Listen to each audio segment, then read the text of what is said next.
Hello everyone, अपने पिछले class में हमने स्वर्ण संख्या, आरक्षण और अच्छी कोलाइड के बारे में पढ़ा था और कुछ छोटे छोटे प्रश्न पढ़े थे, जैसे कि फेरिक हाइड्रोक्साइड का कोलाइड विलयन धनावेशित क्यों होता है, आर्सेनिक सल्फाइड का ऋणावेशित क्यों होता है। ठीक है, इस टाइप से कुछ क्वेश्चंस पढ़े थे। आज के अपनी क्लास में हम उसी श्रृंखला में आगे बढ़ते हुए पहला क्वेश्चन आज के क्लास का है कि धुएं से कार्बन कणों को आप दूर कैसे कर सकते हैं। धुआं क्या है? धुएं में परिक्षेपण माध्यम कौन है? वायु है। और परिक्षिप्त प्रावस्था कौन है?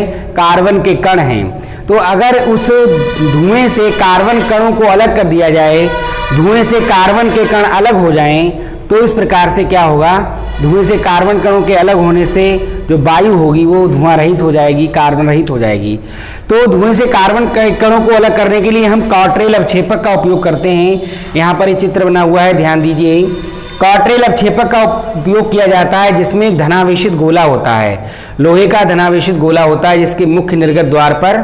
ठीक है, अब क्या होता है, हम यहाँ से धुआं को पास करते हैं, क्योंकि धुएं में जो कार्बन के कण होते हैं वो ऋणावेशित होते हैं। ये ऋणावेशित कार्बन के कण इस धनावेशित गोले पर जो है अधिशोषित हो जाते हैं। ठीक है, यानी इनका स्कंदन हो जाता है, इस प्रकार से अधिशोषित हो जाते हैं।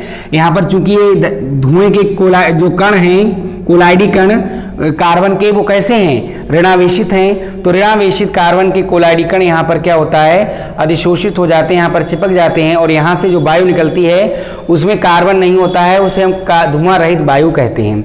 इस प्रकार कॉट्रेल अवक्षेपक के द्वारा हम इस विधि के द्वारा आसानी से धुएं से कार्बन के कणों को अलग कर सकते हैं। आज की क्लास में काफ़ी अच्छे अच्छे क्वेश्चंस की हम चर्चा करेंगे। इसी श्रृंखला में आगे हमारा अगला क्वेश्चन है कि कोलाइड जो औषधियाँ होती हैं वो कोलाइडी अवस्था में अधिक प्रभावी होती हैं, क्यों?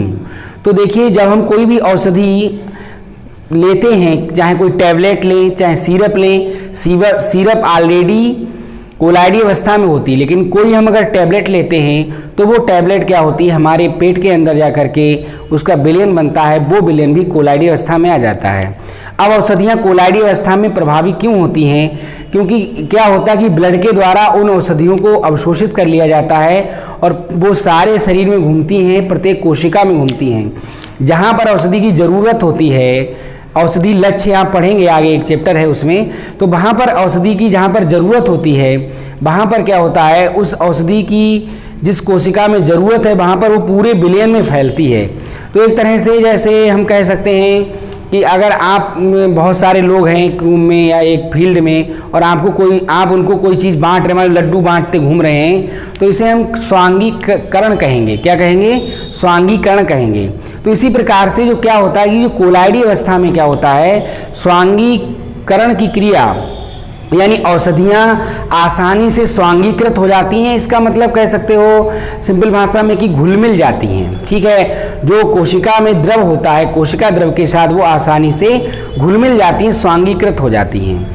इसीलिए अधिकांश औषधियों का उपयोग कोलाइडी अवस्था में ही किया जाता है, क्योंकि कोलाइडी अवस्था में स्वांगीकरण की क्रिया आसानी से हो जाती है। जो बायोलॉजी के बच्चे हैं वो इस बात को अच्छी तरह से जानते होंगे। तो कोलाइडी अवस्था में औषधियों का उपयोग इसलिए किया जाता है क्योंकि कोलाइडी अवस्था में औषधियाँ आसानी से स्वांगीकृत हो जाती हैं और आपके जो इंजेक्शन्स होते हैं वो वास्तविक विलयन की अवस्था में उपयोग किए जाते हैं। इसी प्रकार से एक और क्वेश्चन है कि कोलाइडी निकायों के जो चार लक्षण लिखिए। तो कोलाइडी निकायों के 4 लक्षण क्या हैं? कोलाइडी निकायों के जो लक्षण हैं वो क्या हैं, यानी कोलाइडी विलयन के लक्षण। पहला लक्षण क्या है? ये विषमांगी होते हैं, विषमांगी होते हैं। दूसरा लक्षण क्या है? इनमें 2 प्रावस्थाएं होती हैं, 2 प्रावस्थाएं होती हैं। एक प्रावस्था क्या होती है? परिक्षिप्त प्रावस्था, और दूसरी कौन सी होती है? परिक्षेपण माध्यम। ठीक है, एक परिक्षिप्त प्रावस्था, दूसरी कौन सी होती है? परिक्षेपण माध्यम।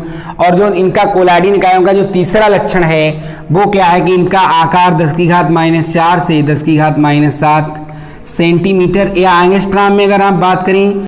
चौथा प्रॉपर्टी है, चौथा प्रॉपर्टी क्या है कि जो कोलाइडी विलयनों का जो रंग होता है, रंग किस बात पर निर्भर करता है? ये कोलाइडी विलयन है। रंग किस बात पर निर्भर करेगा? इस पर प्रकाश पड़ा यानी आपतित होने वाला प्रकाश और प्रकीर्णित होने वाले प्रकाश की तरंग दैर्घ्य पर निर्भर करेगा।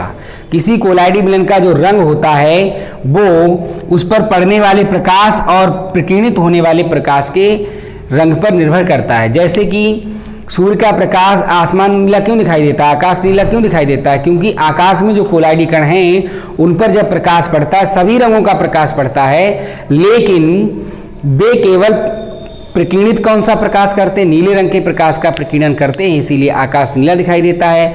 तो जो कोलाइडी विलयनों का जो रंग होता है वो किस बात पर निर्भर करता है?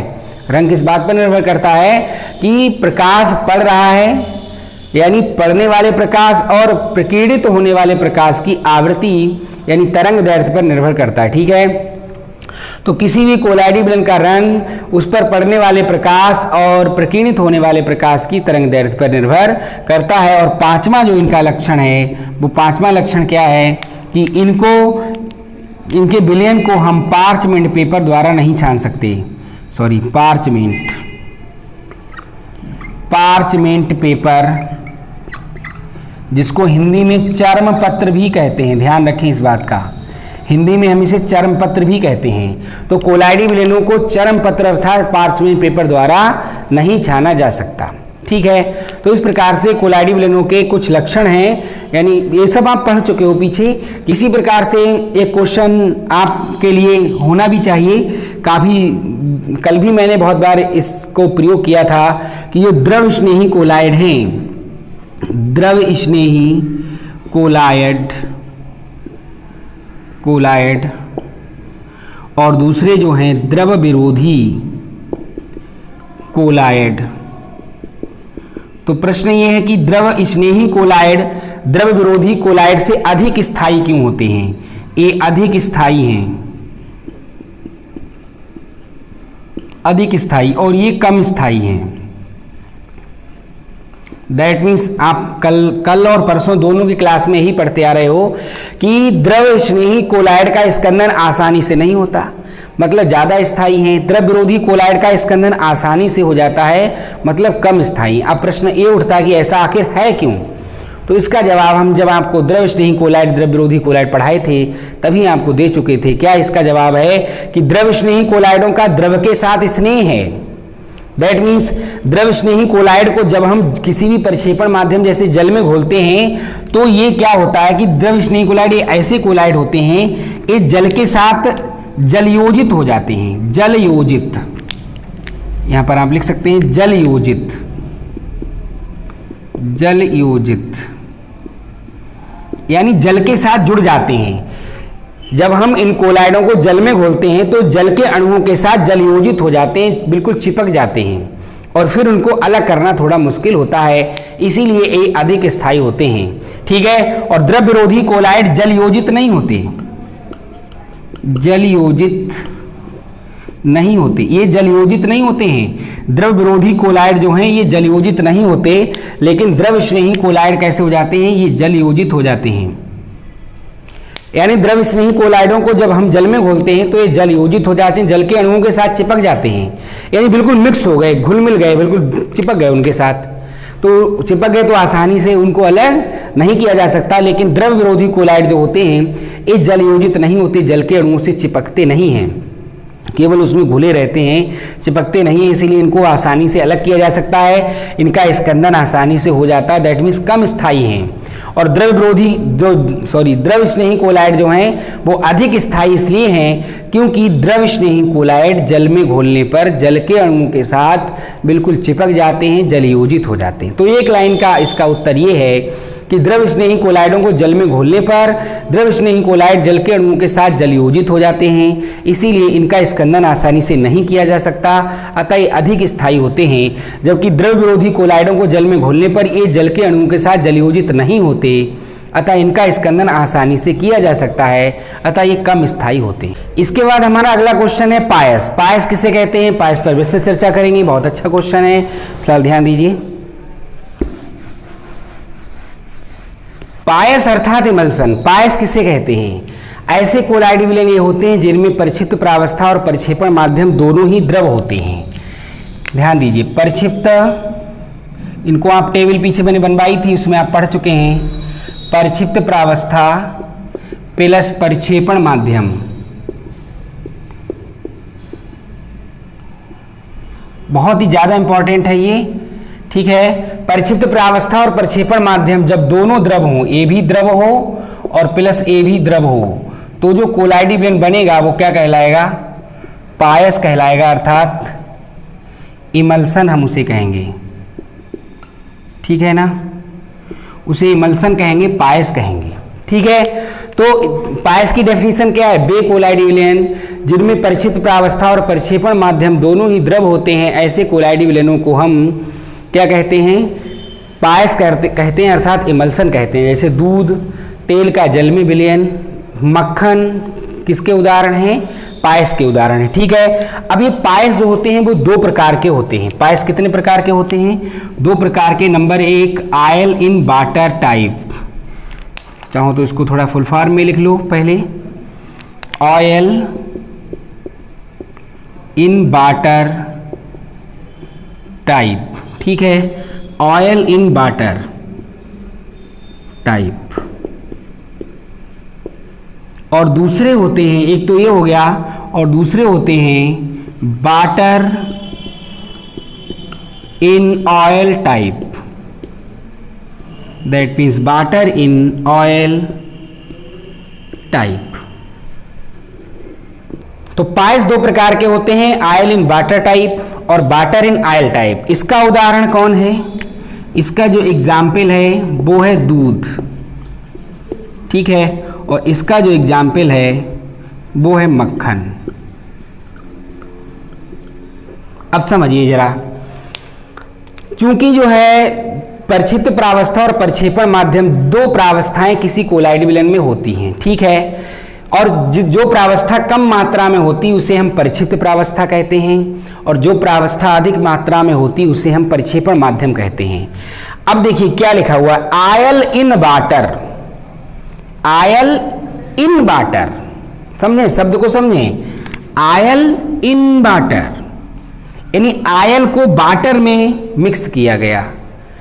तो जब जैसे कि चीनी को जल में, चीनी जल में घोली गई तो जल ज्यादा होगा, चीनी जल में यानी जल ज्यादा होगा और चीनी कम होगी। उसी तरह से oil in water, oil water में, समझ गए ना बात के लिए। तो कम कौन होगा? ऑयल कम होगा, वाटर अधिक होगा। इसीलिए दूध जो होता है वो पतला होता है, उसमें ऑयल फैट कम होता है और वाटर अधिक होता है। जो दूध होता है उसमें जो परिक्षिप्त प्रावस्था होती है वो कौन होती है? ऑयल होती है, और प्रक्षेपण माध्यम कौन होता है?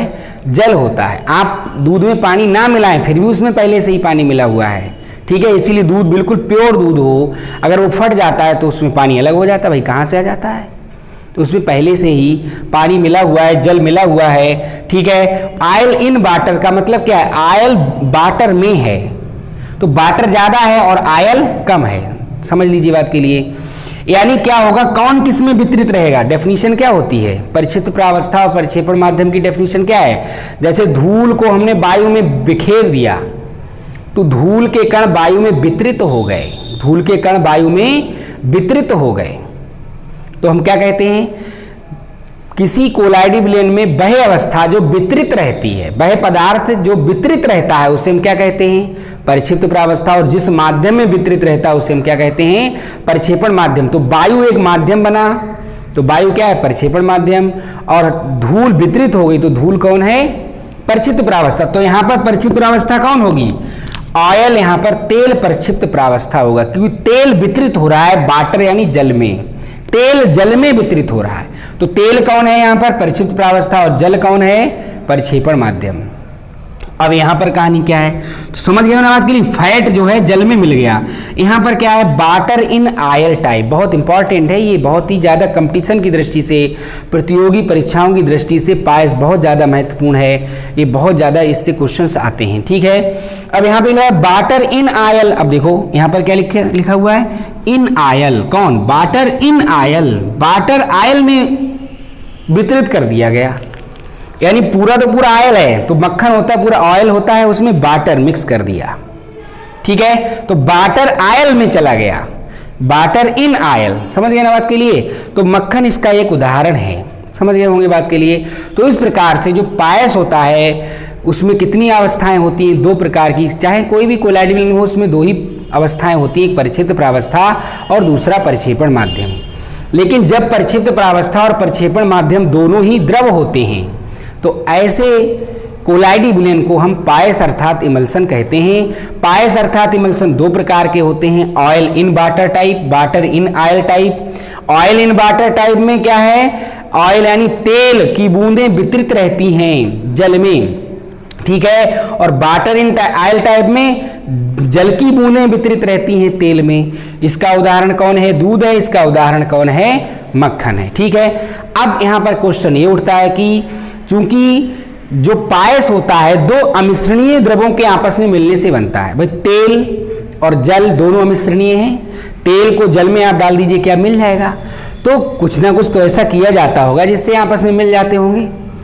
तो पायस को बनाया कैसे जा सकता है, पायस का निर्माण कैसे किया जा सकता है, तो हम अब इसकी चर्चा करने जा रहे हैं। तो देखिए हेडिंग समझ लीजिए, पायस का निर्माण। पायस का निर्माण, पायस का निर्माण कैसे होता है। चूंकि यहां पर 2 अमिश्रणीय द्रव होते हैं, इसीलिए उन अमिश्रणीय द्रवों को आपस में मिलाने के लिए, आपस में मिक्स करने के लिए एक वाइब्रेटर होता है, उसका उपयोग किया जाता है, अल्ट्रासोनिक वाइब्रेटर। अल्ट्रासोनिक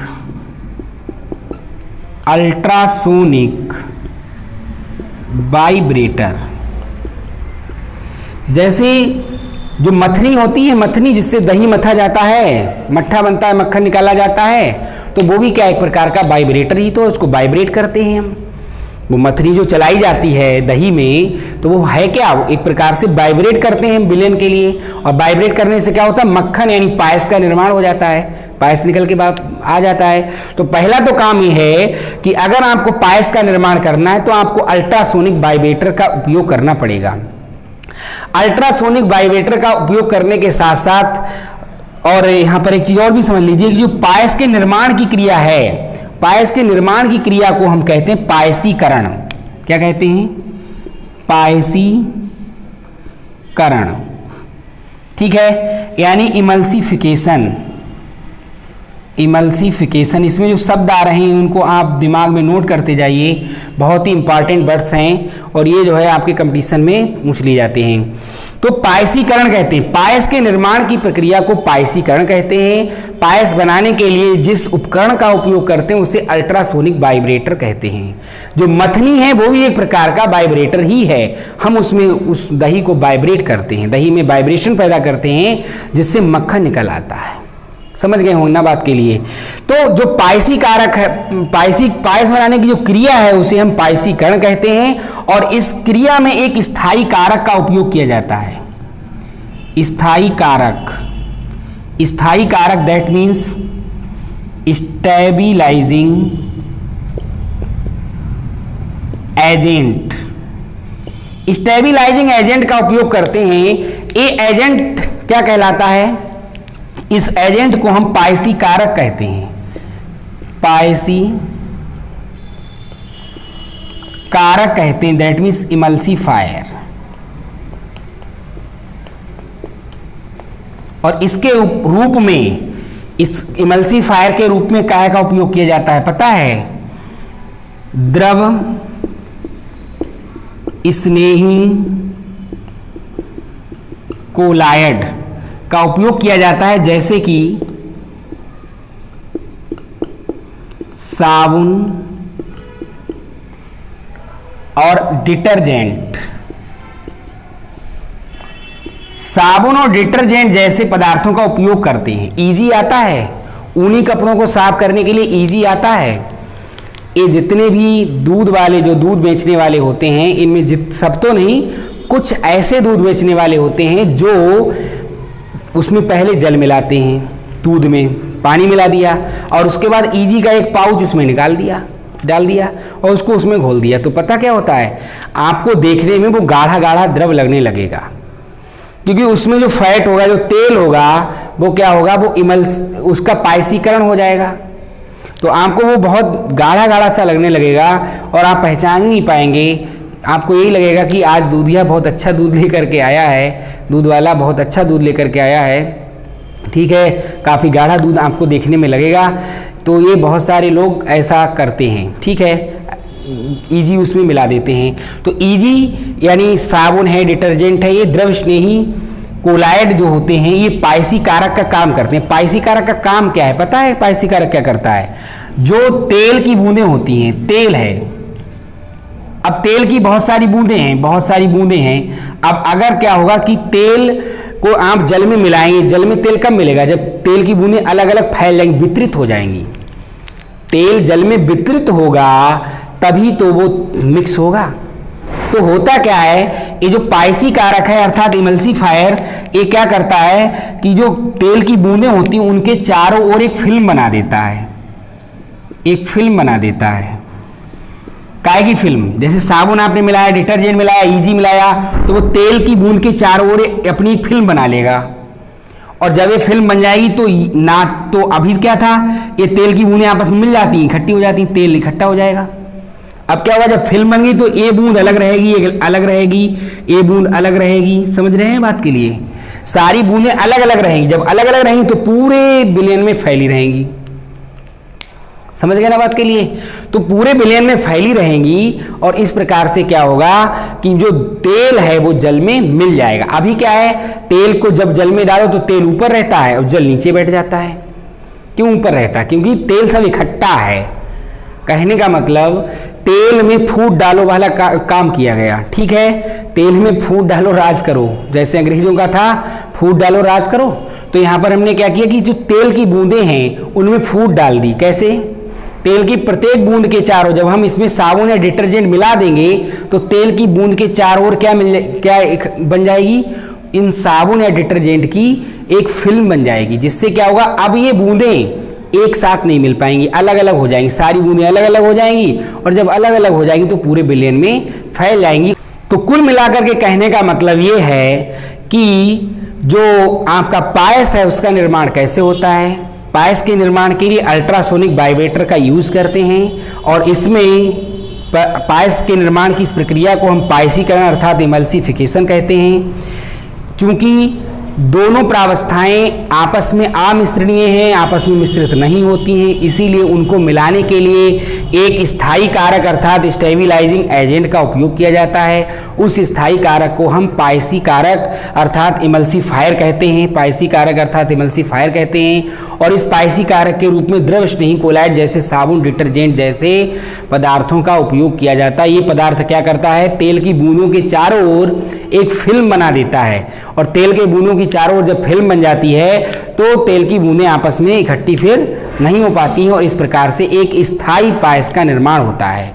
अब हम बात करेंगे पायस की विशेषताओं की। तो पहली विशेषता क्या है कि पायस जो होता है वो किसकी वजह से स्थायी है? पायसी कारक की वजह से। अर्थात पायसी कारक को अगर नष्ट कर दिया जाए तो पायस भी नष्ट हो जाएगा। दैट मीन्स अपने अवयवों में वियोजित हो जाएगा। दैट मीन्स परिक्षेप प्रावस्था अलग हो जाएगी, परिक्षेपण माध्यम अलग हो जाएगा। तो पायसी कारक को नष्ट करके हम किसी भी पायस को भी नष्ट कर सकते हैं। यानी पायस में जो परिक्षेप प्रावस्था और परिक्षेपण माध्यम है वो दोनों एक दूसरे से अलग हो जाएंगे, ठीक है। इसी प्रकार से दूसरा पॉइंट क्या है कि विद्युत चालकता। विद्युत चालकता किसकी ज़्यादा होगी? तो पहला पॉइंट क्या है, पायस को हम नष्ट कर सकते हैं किसके द्वारा? पायसी कारक को नष्ट करके। पायस को नष्ट कर सकते हैं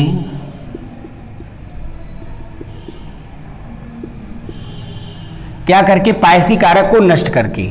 दूसरी क्या है, जो विद्युत चालकता है, विद्युत चालकता।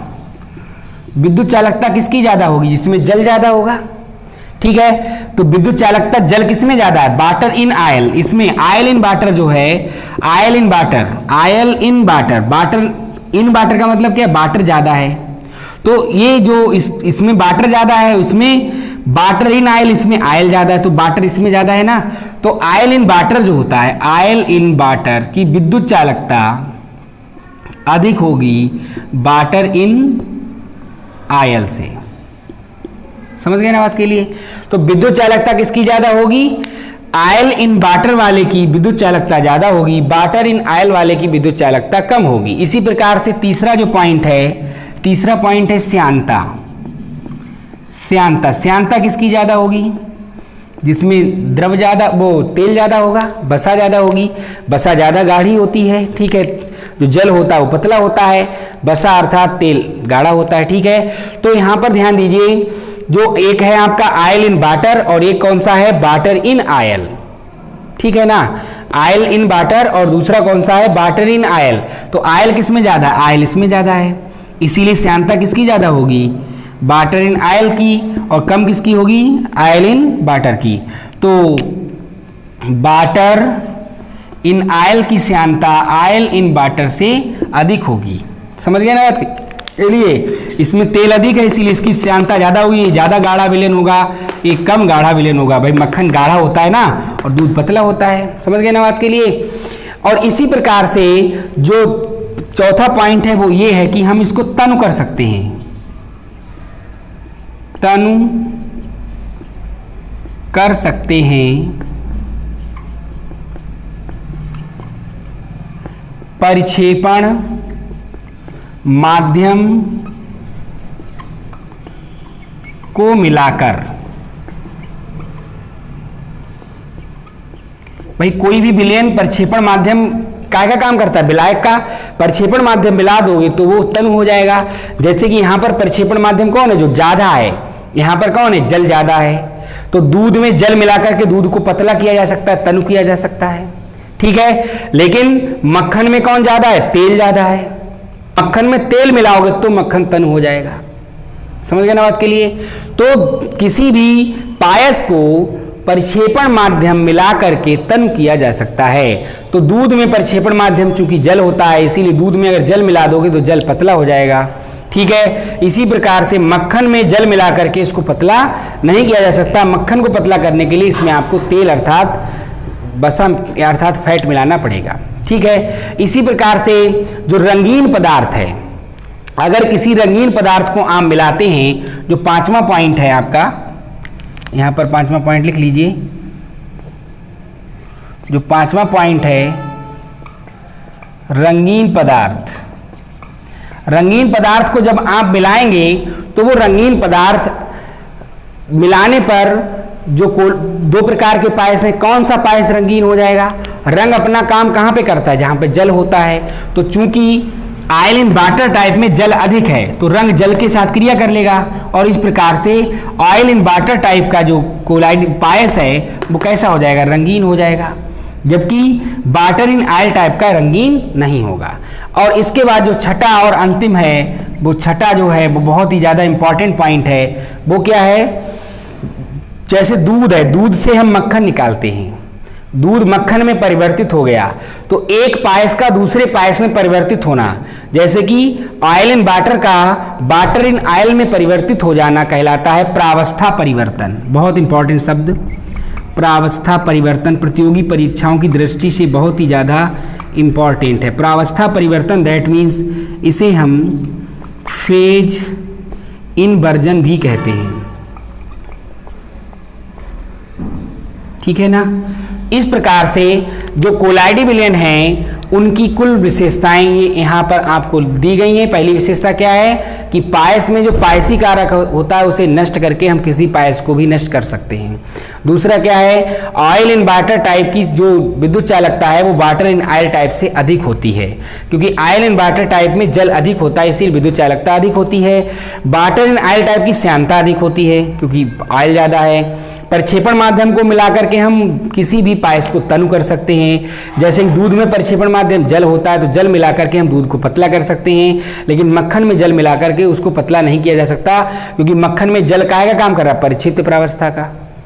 और तनु कब होगा? प्रक्षेपण माध्यम मिलाने से, यानी तेल मिलाने से मक्खन पतला हो जाएगा। इसी प्रकार से रंगीन पदार्थ मिलाने पर जो ऑयल इन वाटर टाइप का जो पायस है, क्योंकि उसमें वाटर यानी जल अधिक है, इसीलिए वो रंगीन हो जाएगा, लेकिन ये रंगीन नहीं होगा। ठीक है, इसी प्रकार से आयल इन वाटर टाइप का वाटर इन आयल टाइप में परिवर्तन क्या कहलाता है? फेज इन्वर्जन अर्थात प्रावस्था परिवर्तन। जैसे दूध को अगर आप मक्खन में परिवर्तित करते हैं तो हम इसे प्रावस्था परिवर्तन नाम देंगे।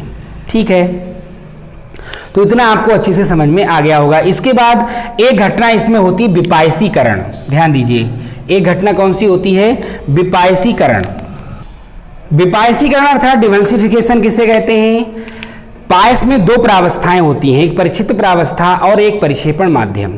तो अगर पायसी कारक को नष्ट कर दिया जाए, जैसा कि हमने आपको बताया, तो पायसी कारक को नष्ट करने से क्या होगा? परिक्षिप्त प्रावस्था और परिक्षेपण माध्यम दोनों अलग अलग हो जाएंगे। यानी पायस में जो दो अवयव हैं, उन दोनों अवयवों का अलग अलग होना क्या कहलाता है? विपायसीकरण कहलाता है। जैसे कि दूध का फटना क्या कहलाएगा? विपायसीकरण कहलाएगा। दूध अलग हो गया, उसमें जो बसा है, वो तेल है, जो द्रव है, जो मतलब प्रोटीन वगैरह, वो सब अलग हो गया, कोलाइडीकरण अलग हो गए। तो विपायसीकरण क्या है? किसी पायस की दोनों प्रावस्थाओं को अलग अलग करने की क्रिया को विपायसीकरण कहते हैं। और ये क्रियाएं हम संपन्न करा सकते हैं कुछ काम करके। वो कौन से काम हैं? पहला काम ये है कि पायस को बहुत अधिक गर्म कर दीजिए। पायस को बहुत अधिक गर्म